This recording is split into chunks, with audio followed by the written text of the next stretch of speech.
ডাঙ্গারচর সল্টগোলা ঘাটে আধিপত্য বিস্তারকে কেন্দ্র করে ছাত্রদল নেতা আলী আকবরের উপর হামলার প্রতিবাদে বিক্ষোভ মিছিল ও মানববন্ধন করেছেন স্থানীয় এলাকাবাসী ও বিএনপির নেতাকর্মীরা।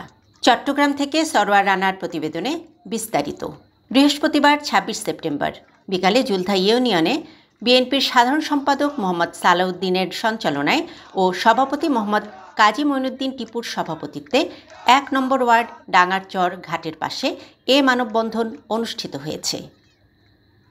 আমাদের ধৈর্য পরীক্ষা নিবেন না, আবারও বলতেছি আমাদের ধৈর্যের পরীক্ষা নিবেন না। ১৬ বছর জেল জুলুম নির্যাতন সহ্য করে আজকের এই জাতীয়তাবাদী দল বিএনপি জুলধা ইউনিয়ন আপনাদেরকে হুঁশিয়ার উচ্চারণ করে দিতে চাই। এই জুলধা ইউনিয়নের সকল মানুষ, সকল মা বোন, আমাদের এই ভাই বোন গুটি কয়েক আওয়ামী সন্ত্রাসীদের জন্য এই জুলধা ইউনিয়নে সন্ত্রাসী কার্যক্রম চলতে পারে না। সাথী বন্ধুগণ, মনে রাখবেন, আঘাতের প্রতিঘাত আছে, সহ্যের সীমা আছে।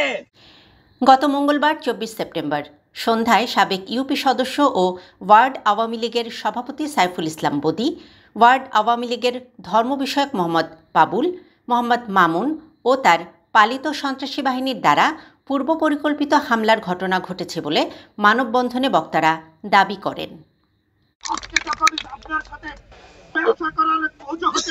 সেই যখন রাজপথে নামার সুযোগ পাচ্ছে, তখন আজকে ছাত্রদলকে হামলা করার সেই দুঃসাহস দেখাচ্ছে।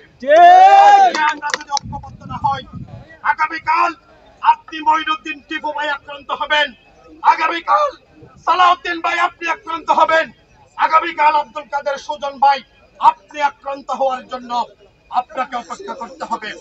আজকে যেই সুযোগ আওয়ামী লীগকে আমরা দিচ্ছি, আজকে আমাদেরকে আমাদের দুর্বিষহ দিনের কথা বলে গেলে চলবে না।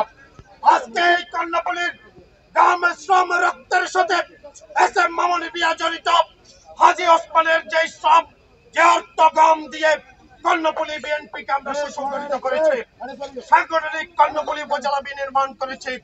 এই বিনির্মাণকে ঐক্যবদ্ধ রাখার জন্য আওয়ামী লীগের বিরুদ্ধে ঐক্যবদ্ধ প্রতিরোধ গড়ে তুলতে হবে। বক্তারা সন্ত্রাসীদের চিহ্নিত করে দ্রুত বিচারের আওতায় আনতে প্রশাসনের কাছে জোর দাবি জানান। এ সময় আরও উপস্থিত ছিলেন কর্ণফুলী উপজেলা বিএনপির সিনিয়র যুগ্ম আহ্বায়ক আব্দুল কাদের, সাংগঠনিক সম্পাদক মোহাম্মদ ওয়াসিম, উপজেলা বিএনপির সদস্য মোহাম্মদ অলি আহমেদ, আব্দুর রহমান আব্দুল কাদের, দক্ষিণ জেলা যুবদলের সহ সাংগঠনিক সম্পাদক মোহাম্মদ সেলিম, উপজেলা যুবদলের আহ্বায়ক মোহাম্মদ নুরুল ইসলাম মেম্বার, সিনিয়র যুগ্ম আহ্বায়ক জাহিদুল ইসলাম শামীম, যুবদল নেতা জাহিদুর রহমান লিটন, দেলোয়ার হোসেন, ছাত্রদল নেতা সাখাওয়াত হোসেন মিশু প্রমুখ।